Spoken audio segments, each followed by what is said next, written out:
My name is Olivia Nelson. I recently turned 30. Today, I want to share with you the story of the major turning point in my life. I have an older brother who is 2 years older than me. His name is Scott. From a young age, Scott was what you'd call a pretty boy. His facial features were well defined early on, and his handsome face was so talked about in the neighborhood that rumors spread about talent scouts from modeling agencies coming for him. He was what you might call a real heartthrob. He was likable, intelligent, and quick-witted, even as a child. Our parents, as well as the adults around us, all adored him.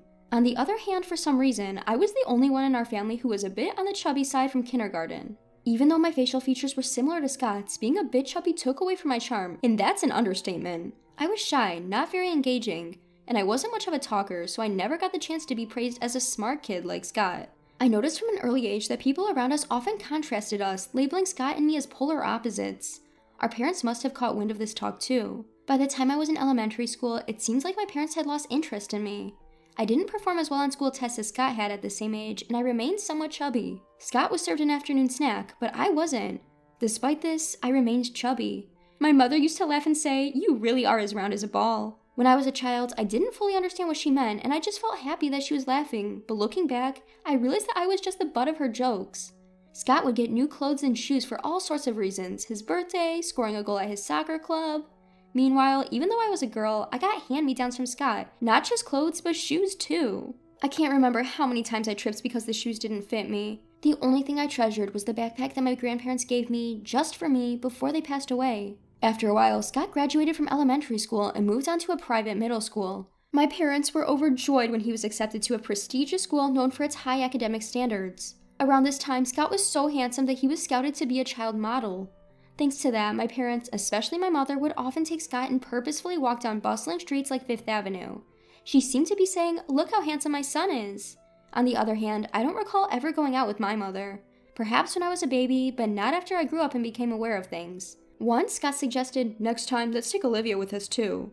I think he was aware, even as a child, that I was being neglected by our parents. But my mother just grimaced at Scott's words and replied, "Yes, someday." I didn't feel happy about Scott's considerate words. Rather, I felt miserable. A few years later, I also entered middle school. Unlike Scott, I went to a regular public middle school. To begin with, my parents never really expected much from me, so it seemed they had no intention of letting me take any exams. My dad even declared, "I can't afford to spend money on you." I didn't necessarily want to go to a private school, but being told such things from the start makes me feel like my life options are being limited. When I was little, I vaguely thought, is this how it is with sisters? I didn't know what other families were like. By the time I was born and aware, the abnormalities of this household were the norm. Around this time, I was going through puberty and started wondering, why am I the only one being treated differently? But the treatment I received from my parents only became stricter. Even though my mom was a housewife and should have had time, she often made me do the chores and go shopping while she went out to play with her friends. My dad too, when I said I wanted to go play with my friends, would accuse me. "What about the household chores?" My brother always cared about me, helped out, and even argued with our parents on my behalf, but they wouldn't listen to his opinions when it came to treating me. Eventually, my brother had to focus on high school entrance exams, and then moved on to one of the top prep schools in the state, which meant he no longer had time to pay attention to me or our home. And that's when I truly started to understand what hell was like. The first incident was the no showing up in parent-teacher meeting. In other families, parents missing a parent-teacher meeting would be a big deal, but for my parents, it was more like, "We're not going, so what?" So it wasn't really considered an incident. During my 3 years of middle school, my parents only attended one meeting when I was in my first year. They didn't come during my second year or even during the crucial time of my third year when exams were around the corner. My homeroom teacher worried, "Is something happening at home?" But I brushed it off. I knew my situation wasn't normal, but it's not like my parents were physically abusive. I didn't know how to express the ongoing mental torment I was experiencing. It felt embarrassing to talk about it, as if I was confessing I'm a child not cherished by her own parents. The incidents continued. The New Year's Eve abandonment. At the end of that year, my parents took my brother to my mom's hometown and left me behind. Up until the previous year, I was included, but that year they said, "You're a student preparing for exams, so stay at home and study." I guess studying was just a pretext. They probably just found me annoying. So I ended up spending New Year's Eve all by myself. I didn't want to ask my friends to hang out on such a day because it felt like saying, I'm a lonely kid who was left behind, so I stayed home not meeting anyone. I held back my painful feelings, watched the Grammys alone, turned into the New Year's Eve specials, and went to bed after shedding a few tears. It happened the next morning. Ding dong, ding dong! The doorbell rang incessantly, and I jumped out of bed. It was too early for my family to be back. I nervously checked who was on the doorbell camera. There stood my uncle and aunt from my mom's side.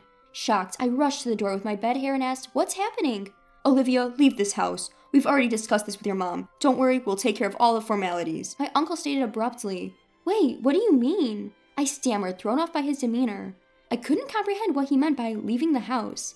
"Olivia, if you don't mind, we want you to become our daughter. We don't have any children of our own, but ever since you were born, we've always thought of you as our daughter," my aunt said softly, tears welling in her eyes. I couldn't see the bigger picture then. Indeed, my aunt and uncle, who couldn't have children due to an illness, always doted on me whenever they visited.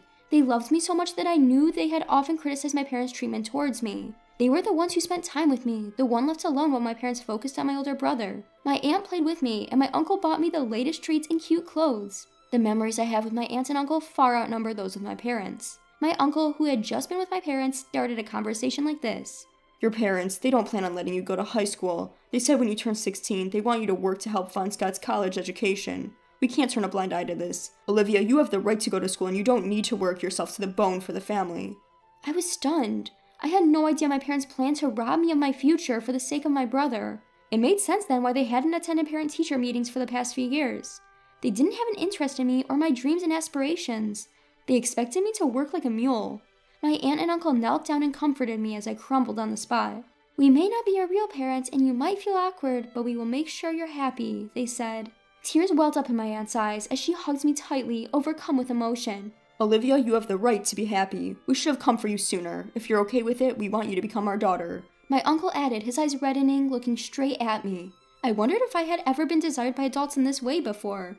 I was only just over 10 years old, but I knew what I had to choose. I decided to become their adopted daughter. Fast forward 10 years. Since they took me in, my aunt and uncle have showered me with immense love and had given me countless joyful experiences. My aunt enjoyed picking out clothes for me and would take me shopping on holidays, and my uncle, who said he always wanted to drink with his daughter, had a bottle of wine from the year I was born ready for my 21st birthday. We went on trips together, and my uncle, surprisingly childlike, would take me to zoos and aquariums even when I was in high school. Those are unforgettable and irreplaceable memories that I never had with my biological parents. At first, I called them aunt and uncle, but gradually I began to see them as my parents. Now, I call them mom and dad. I heard from them that when my parents visited, they drunkenly said to my aunts and uncle, "Olivia's just hopeless. She's not cute and her looks are a bit, well, lackluster. She's not smart either. Honestly, we don't need a stupid daughter. We have our excellent eldest son, Scott." My aunt and uncle were furious at these words, and when my parents started saying they wouldn't let me go to high school, the topic of adoption came up. I'm forever grateful to my aunt, who wasn't drinking that New Year's Eve and drove all the way to me in the middle of the night. I want to repay my wonderful parents for all they've done. I wanted to become a daughter who my foster parents would be glad to have adopted. With this in mind, I studied relentlessly after entering high school. Truth be told, a lot was going on during my high school entrance exams, and I couldn't fully focus. Therefore, after starting high school, I decided to strive for a future that wouldn't embarrass my aunt and uncle, and set that as my goal. My hard work paid off, and I was able to enter a renowned public university. However, that was not enough to show my gratitude to my aunt and uncle. No, my dear parents. I want them to have an easy life in the future.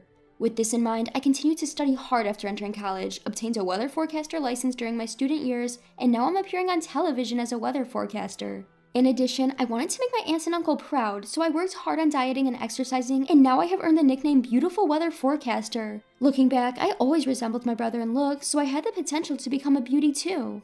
My aunt and uncle always said that they were proud of me, but I feel that with this, I have become a daughter they can be genuinely proud of. I have so many things to repay and gratitude to express. I won't hold back my efforts.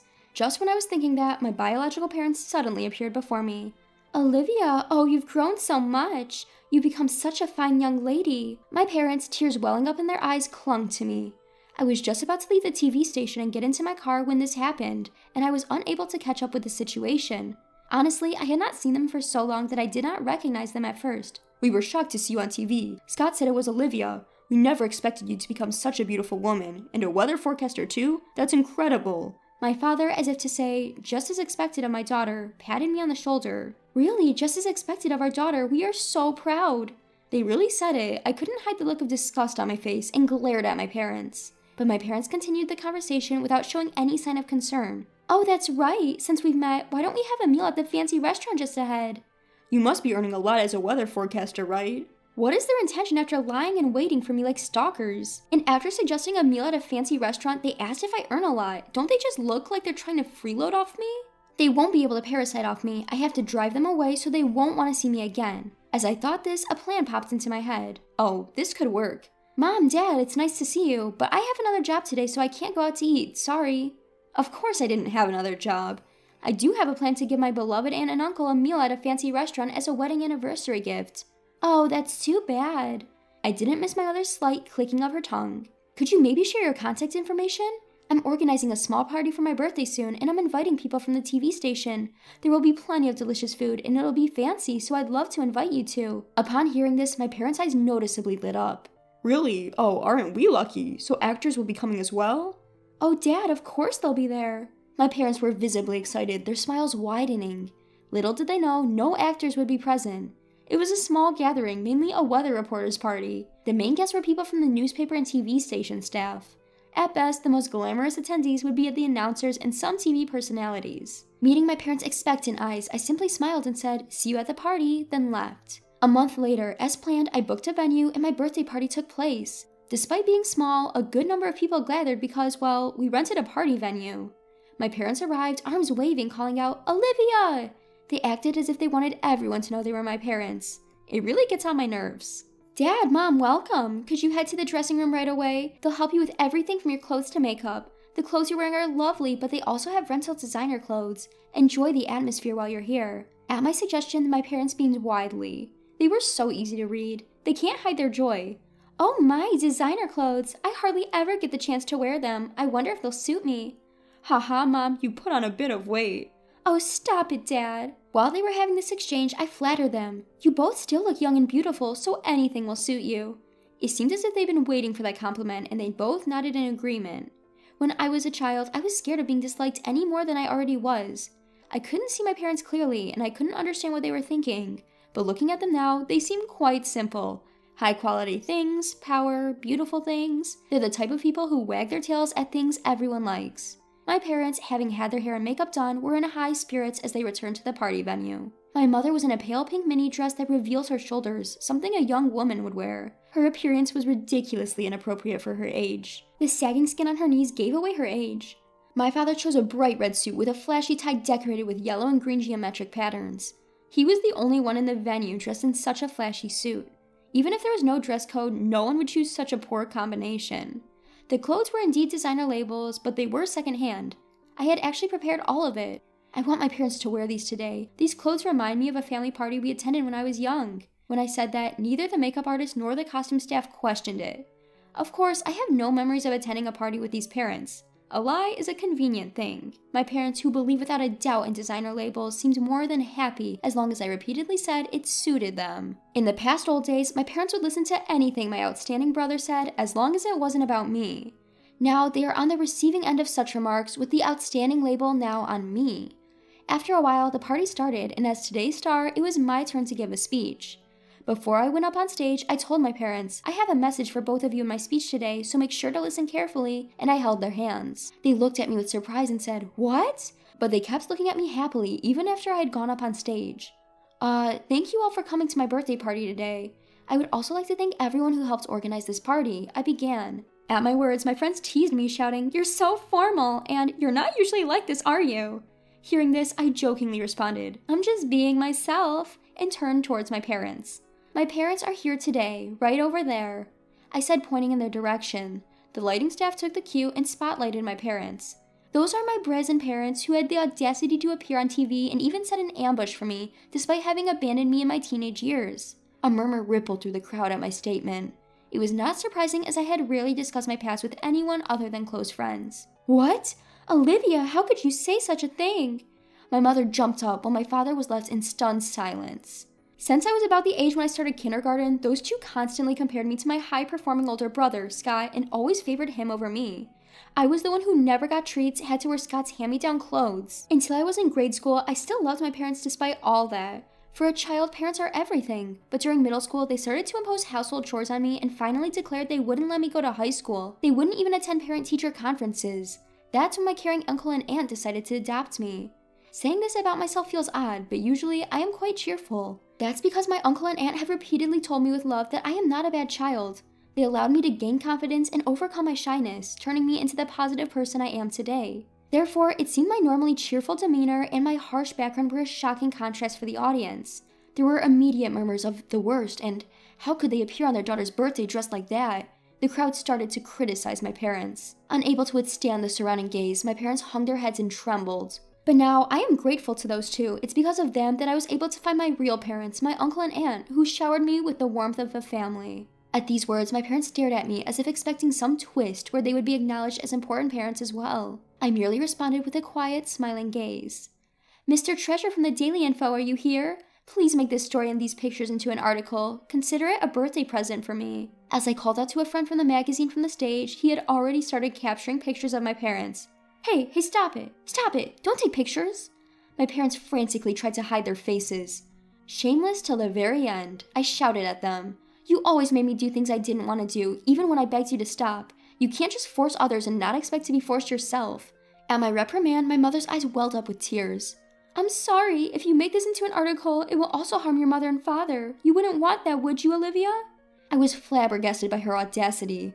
Do you really think I still consider you two as my parents? You barely raised me. You completely abandoned your duties as parents. My real parents are my uncle and aunt. They are the only ones I consider as my mother and father. Don't ever interfere in my life again.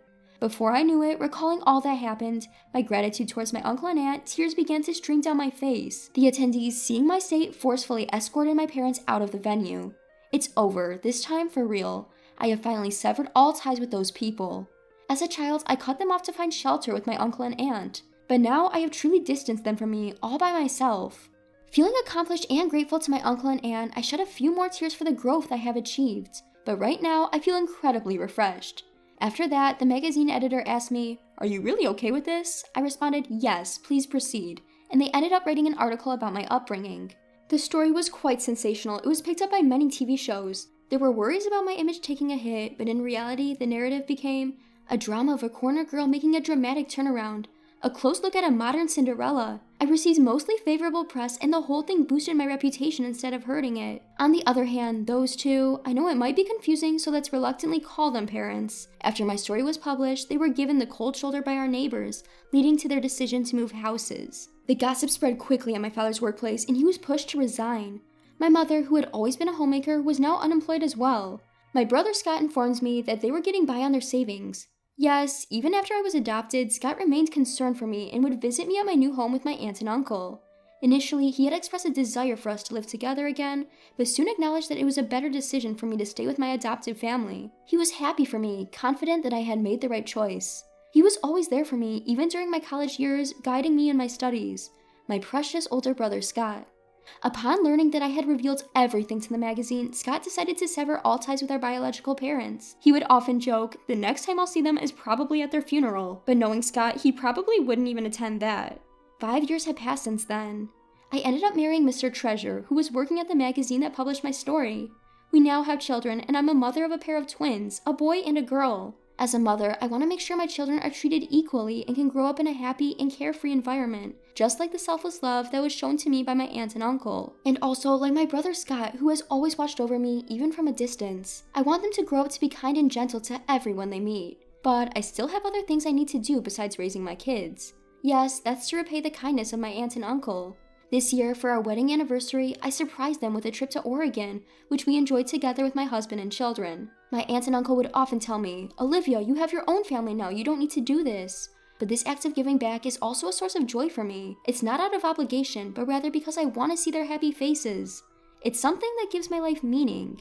I jokingly tell them, "Don't take away my pleasure," as I start planning for our next surprise. Maybe a luxurious hotel stay for the entire family would be nice next time. There are still so many things we want to do as a family.